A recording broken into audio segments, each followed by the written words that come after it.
রহিম ইনকিলাব মঞ্চের উদ্যোগে আয়োজিত আজকের এই ঐতিহাসিক শাহবাগে শহীদে এই সমাবেশের শহীদ পরিবারের সম্মানিত সদস্য, আহত পরিবারের লোকেরা, আহত ভাই বোনেরা উপস্থিত রয়েছেন, যাদের আর্তচিৎকারে আজ বাংলাদেশের আকাশ, শাহবাগের এই আকাশ প্রকম্পিত হয়েছে। আমরা এই সমাবেশ থেকে বলতে চাই, অনতি বিলম্বে আওয়ামী ফ্যাসিবাদকে তাদের বিচার নিশ্চিত করার মধ্যে দিয়ে বাংলাদেশে এই বেনিয়াদের রাজনীতি নিষিদ্ধ করতে হবে। আপনারা জানেন, বিগত 15 বছর যে ফ্যাসিস্ট জালিম এই বাংলাদেশের মানুষের উপরে বসেছিল, তাদের দ্বারা বিগত 15 বছর 1926টি বিচার বহির্ভূত হত্যাকাণ্ডের ঘটনা ঘটেছিল। এই একটা হত্যাকাণ্ডের বিচার আমরা এখন পর্যন্ত পাই নাই।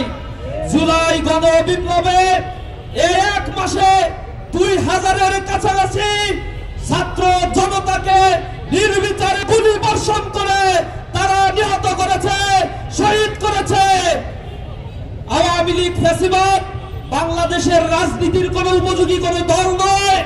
আপনারা জানেন, 1971 সালে বাংলাদেশে যে মুক্তিযুদ্ধ সংগঠিত হয়েছিল, এই মুক্তিযুদ্ধে পাকিস্তানি হানাদার বাহিনীর বিরুদ্ধে আমাদের যুদ্ধ করতে হয়েছিল। কিন্তু এই বাংলাদেশে 100 বছরের ইতিহাস সাক্ষী সাজাতির বিরুদ্ধে এমন নারকীয় হত্যাকাণ্ডের দ্বিতীয় ঘটনা এ ভূখণ্ডে আর ঘটে নাই।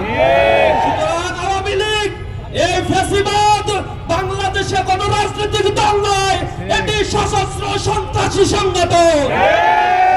এই সশস্ত্র সন্ত্রাসী সংগঠনকে অনতি বিলম্বে যদি নিষিদ্ধ না করা হয়, শহীদের রক্তের সাথে বেইমানি করা হবে। আমরা ছাত্র জনতা একতাবদ্ধ হয়ে এই ফ্যাসিবাদকে বাংলাদেশে চিরতরে নিষিদ্ধ করার জন্য কঠোর কর্মসূচির দিকে যাব ইনশাআল্লাহ। সরকারের প্রতি উদাত্ত আহ্বান জানাই, আপনারা যে রক্তের উপরে দাঁড়িয়ে আজ এই শাসন ক্ষমতা পরিচালনা করছেন, দয়া করে রক্তের সাথে গাদ্দারি করবেন না। এই রক্তগুলোর দাগ এখনো শুকায় নাই, শহীদের মায়েদের আত্মনাদ আমরা এখনো দেখতে পাচ্ছি। সুতরাং এই বাংলাদেশে খুব অতি দ্রুত এই ফ্যাসিবাদকে নিষিদ্ধ করবেন।